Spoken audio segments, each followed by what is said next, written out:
तो जब खूब प्रेम है, कोई एक दूसरे से अलग हो गया, मान लो संधि विच्छेद हो गया, तलाक हो गया, डिवोर्स हो गया, या दोनों में से एक कोई मर गए, अब जो हो गया सो हो गया, जो बची हुई जिंदगी है उसको बर्बाद चौपट मत करें, उसको सार्थक करने का प्रयास साधक को, मनुष्य को करते रहना चाहिए। एक तो बहुत सुंदर किस्सा आ रहा है। अब एक बार शादी हो गया, टूट गया, दोबारा शादी करेंगे, पत्नी मर गई फिर दोबारा शादी करेंगे, ठीक है। ये हाल का है कि वैसे ही है कि एक ठो मेला में तमाशा लगा हुआ था, तमाशा, तो चारों तरफ उसने घेर रखा था गोला, कपड़ा पर लगा के छोटा सा दरवाजा बनाया था।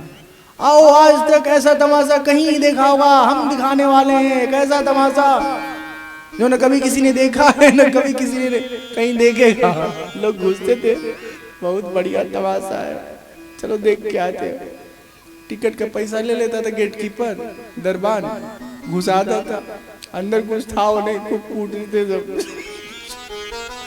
जो अंदर जाता था उनको खूब कूटते थे और कहते थे कि पैसा तो खर्च हो ही गया है, अब जाके अपनी बेइज्जती मत कराना।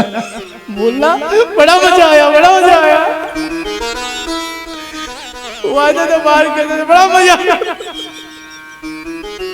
और लोग खुश रहे, सब कुटा पिटा के बाहर ही, बड़ा मजा आया, बड़ा मजा आया। ऐसे संसार है, बड़ा मजा आया, बड़ा मजा आया। ऐसे चक्कर में, मजाक चक्कर में सब लोग फंस जाते हैं।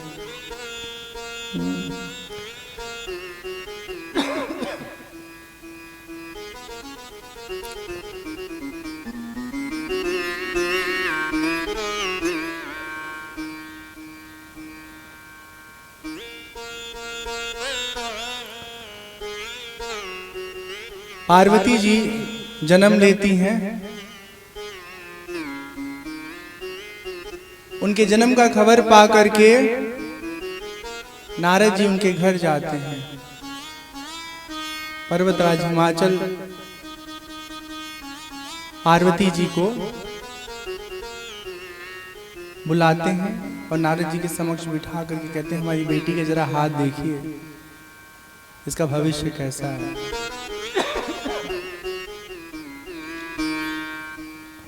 ये जो हम अभी बीच में मजा मजा वाली बात बताए हैं, उसका भाव सिर्फ इतना था कि सती जी के वियोग के बाद, सती जी से दूर होने के बाद भगवान शिव भक्ति में लीन होते हैं।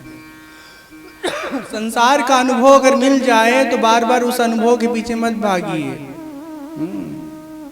अपने जीवन को सार्थक करने के लिए भजन करिए, जैसे शिव जी भजन में लीन हो जाते हैं। नारद जी पार्वती जी का हाथ देख करके बताते हैं उनका भाग्य कैसा है। जोगी जटिल अकाम मन नग्न अमंगल वेश, अस स्वामी ही कह मिलही परि हस्ति असिरेक। इनको जो जीवन साथी मिलेंगे वो जोगी होंगे, जटाधारी होंगे, निष्काम हृदय से युक्त होंगे, अमंगल वेश वाले होंगे, ऐसा इनको जीवन साथी मिलेंगे। इनकी हाथ की रेखाएं बता रही हैं। अब आप बताइए कौन आदमी अपने बेटी का विवाह जोगी से करना चाहेगा जो एकदम निष्काम है, किसी तरह का कोई स्वार्थ ही नहीं है, किसी तरह का कोई चाह ही नहीं है, उससे कोई विवाह करना चाहेगा अपनी बेटी का? कभी नहीं।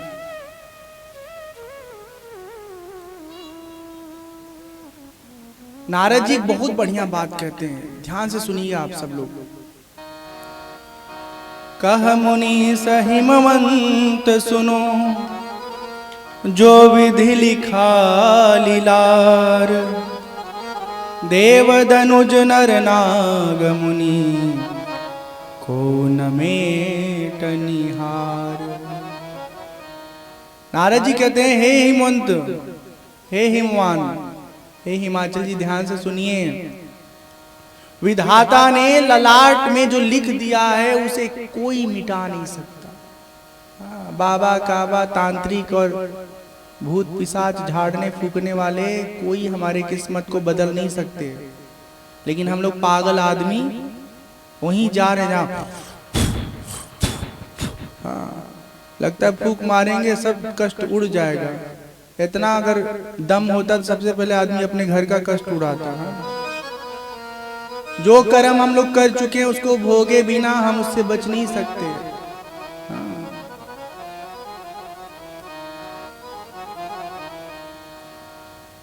इसलिए लोगों के पीछे भागना बंद करिए। अगर कहीं कोई भगवान से मिलाने के लिए आपको सत्संग प्रवचन का सेवा दे रहा है, खूब सुनिए, अपने अंतःकरण को शुद्ध करिए। लेकिन ये कोई कहे आओ आओ 2 लाख को 4 लाख में ले जाओ, समझ लीजिए नौटंकी कर रहा है, ये उल्लू बना रहा है। एक जगह हम कथा करने गए, हमारे साथ जो कर्मकांड वाले महापुरुष लोग थे ना, वो बेचारे आयोजक को भरमा दिए, बोल दिए तुम्हारे घर में भूत है। एकदम सच्ची घटना बता रहे हैं, कोई प्रेत आत्मा है। अब वो महामूर्ख आदमी उनकी बातों में आ गया और हमसे एक बार भी पूछा नहीं कि जो कह रहे हैं क्या सही है। उसने क्या किया, उनके कहे अनुसार सोना चांदी जो जो मंगाना था मंगा लिया। अब पूजा शुरू हुआ, ठीक है। उसने कहा गड्ढा खनो, इसी में इसको रखना है। गड्ढा कर दिया गया।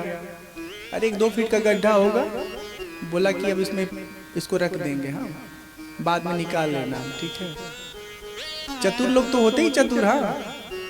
तो जब रखना था तो रखवा दिया, लेकिन बीच में जजमान को किसी पूजा पाठ के कर्मकांड में फंसा के कहीं इधर उधर कर दिया, ठीक है ना। और उतनी देर में वो सब सोना चांदी जो था निकाल के जेब में डाल दिया। बोला अब 1 हफ्ते बाद इसको निकाल लीजिएगा। वो निकाले, उसमें रहे तब तो मिले, था ही नहीं, गायब। फिर हमको फोन करें, स्वामी जी आपके साथ जो आए थे उन्होंने हमारे साथ कांड कर दिया। हम कहे तो हमसे पूछे थे, अपने स्वार्थ से आप कांड कराए हो, फल भोगो, मौज करो। उनके हिस्से का था, वो ले गए, राम नाम जपो अब। हाँ ठीक है, तो इस तरह के बहकावे में मत आइएगा।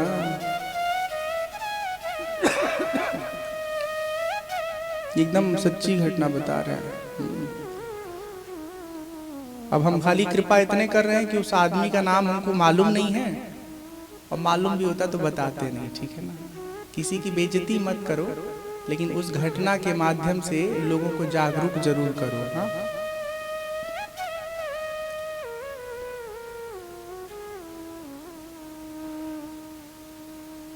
किसी का कोई भाग्य नहीं बदल सकता, ये याद रखिए। हाँ, आजकल खूब भीड़ लगी हुई है बाबा के पीछे, जाएंगे भाग्य बदल जाएगा। 4 बार जा चुके, जहाँ थे वहीं पड़े हुए हैं, कुछ नहीं हुआ। लेकिन हम सबके दिमाग में ना एक बीमारी है, जहाँ भीड़ होती है वहाँ भीड़ बढ़ती जाती है, और जहाँ उचित बातचीत हो रहा है, सार्थक चर्चा हो रही है, वहाँ किसी को मतलब ही नहीं है।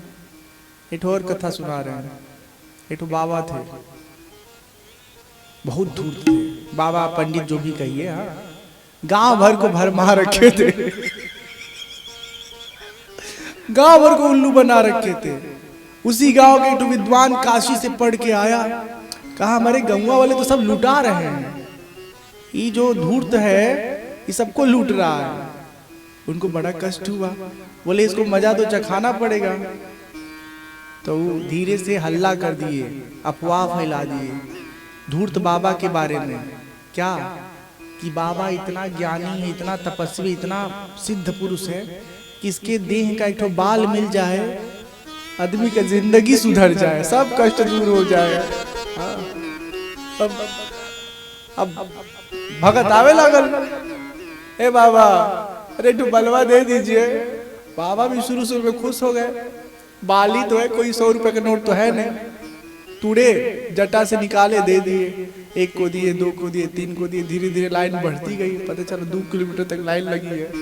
अल्लाह हो गया ना कि बाबा एकदम चमत्कारिक है, इनका बाल ही किस्मत बदल देगा। आशीर्वाद तो बहुत बड़ी बात है। सब लोग आए, बाल बाबा का लेते गए, लेते गए, लेते गए। धीरे धीरे सब कपारे के बाल साफ हो गए।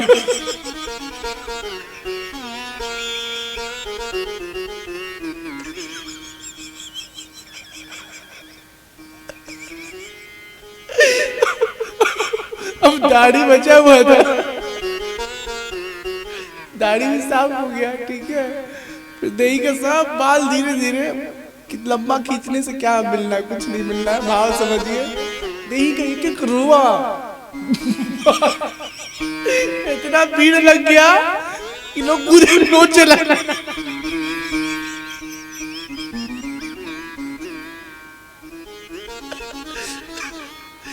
पूरा देही का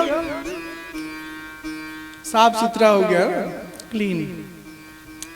फिर कुछ भगत पीछे रह गए थे, बोले बाबा हमारे पे कृपा नहीं होगा, हमरों पे कृपा कर दीजिए, दो चार बाल कहीं तो बचाओ।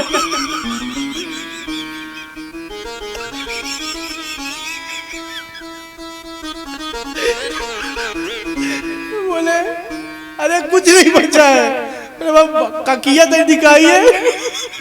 चार लोग नोच नोच के भागने लगे।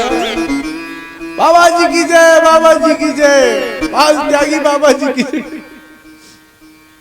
आप इस पूरे कथा में खूब हंसे है ना, पर एक मुख्य बात समझिए, ये दुनिया इतनी स्वार्थी है, इतनी स्वार्थी है। अपने सुख के लिए बाबा का बाल दाढ़ी छोड़ो, अगर पता चले दतवा मिल जाए तो किस्मत बदल जाए, तो तूर तूर के दतवा निकाल ले जाएगी। हाँ, लिए इस कारण से साधक को ये बात समझनी चाहिए कि हम किसी को गुमराह न करें। हम एक व्यक्ति को जानते हैं, महात्मा जी हैं, परिचय नहीं देंगे। वो जब अपना विस्तार कर रहे थे तो झाड़ फूक से लोगों की बीमारी दूर कर रहे थे। किसी को बुखार आ गया, बुखार खत्म, पता नहीं कैसा भगवान की कृपा खत्म भी हो गया। खांसी आया, खत्म। पता चला फोड़ा हो गया है, फोड़ा फोड़ा फुंसी, ए बाबा फोड़ा हो गया है बाबा, वो भी खत्म, ठीक है।